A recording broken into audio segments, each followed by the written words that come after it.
Welcome to my channel. আমি পারমিতা চলে এসেছি হাঁস এবং মুরগির ডিমের একটি কম্বো ঝোলের রেসিপি নিয়ে, আর যেটি হবে একটি স্পেশাল ঘরোয়া মশলা দিয়ে। তাহলে চলুন রেসিপিটি দেখে নেওয়া যাক। প্রথমে 4টি হাঁসের ডিম আর 3টি মুরগির ডিম সেদ্ধ করে নিলাম।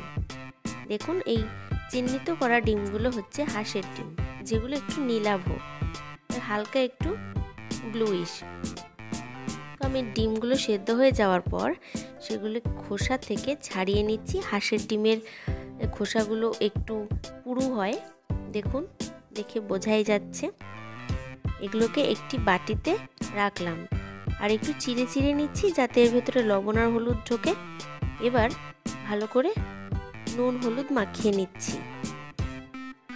ভাজার সময় সেদ্ধ ডিমগুলো অনেক সময় ফুটে যায়, তাই চিড়ে নিলে সেই প্রবলেমটা থেকে মুক্তি পাওয়া যায়। এবার উপকরণ হিসাবে নিয়ে নিয়েছি 3টে পেঁয়াজ, আর সেটিকে এভাবে সরু সরু করে কেটে নিচ্ছি।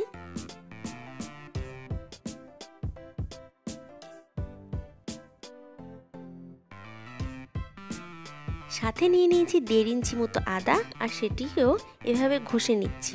কোনো মশলার পেস্ট আজকে ব্যবহার করব না, আজকে সব কিছুই এভাবেই কুচিয়ে নেব। পেঁয়াজ রসুনের সঙ্গী হিসাবে নিয়ে নিচ্ছি 10 থেকে 12 কোয়া রসুন আর কিছু কাঁচা লঙ্কা, সবই কুচিয়ে নিলাম। এবার তৈরি হচ্ছে আমাদের স্পেশাল মশলা। সেটি হলো 2 চা চামচ মতো গোটা জিরে আর 2টো তেজপাতা চিড়ে নিয়েছি। এই দুটিকে ভেজে নেব খালি খোলায়, আর মিক্সিতে পেস্ট করে নেব, জল ছাড়া অবশ্যই। সেটি হবে আমাদের স্পেশাল মশলা।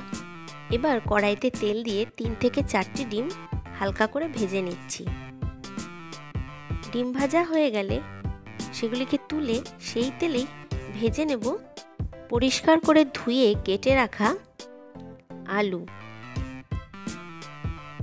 হালকা একটু নাড়াচাড়া করে অবশ্যই তাতে দিয়ে দিতে হবে সামান্য একটু লবণ, তাতে কালারটা আরও ভালো আসবে।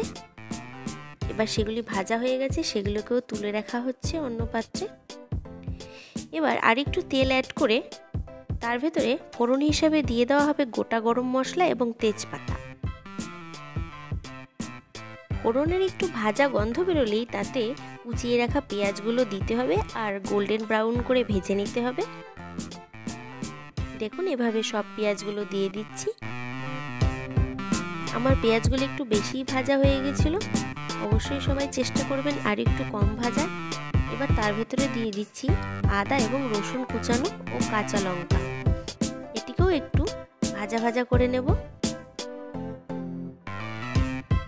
দিয়ে দিচ্ছি তাতে সামান্য পরিমাণ লবণ। দেখুন, তেল ছাড়তে শুরু করে দিয়েছে। ভেজে রাখা আলুগুলো এর ভেতরে দিয়ে একসাথে একটু ভাজা ভাজা করে কষিয়ে নিচ্ছি। এবার তাতে দিয়ে দেব সামান্য পরিমাণে কাশ্মীরি লঙ্কার গুঁড়ো। আপনারা যদি চান আর একটু বেশিও দিতে পারেন, এতে কালারটি খুব সুন্দর আসে, ঝালের পরিমাণ বৃদ্ধি হয় না। এবার দিয়ে দিচ্ছি হলুদ এবং একটি টমেটো কুচি, আর তাতে দিয়ে দিলাম গরম জল। এবার টকবক করে একটু ফুটলে ভেজে রাখা ডিমগুলো দিয়ে দিচ্ছি এক এক করে।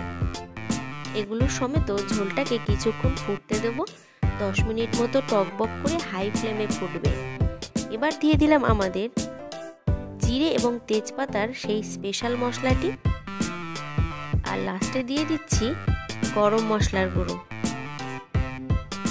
স্বাদ এবং গন্ধ বৃদ্ধির জন্য নামানোর আগের মুহূর্তে ঠিক দিয়ে দিচ্ছি 1 চা চামচ পরিমাণ ঘি। আবার একটু টকবক করে ফুটিয়ে দিলাম। ব্যাস রেডি আমাদের স্পেশাল ঘরোয়া মশলা দিয়ে তৈরি হাঁস এবং মুরগির ডিমের কম্বো ঝোল।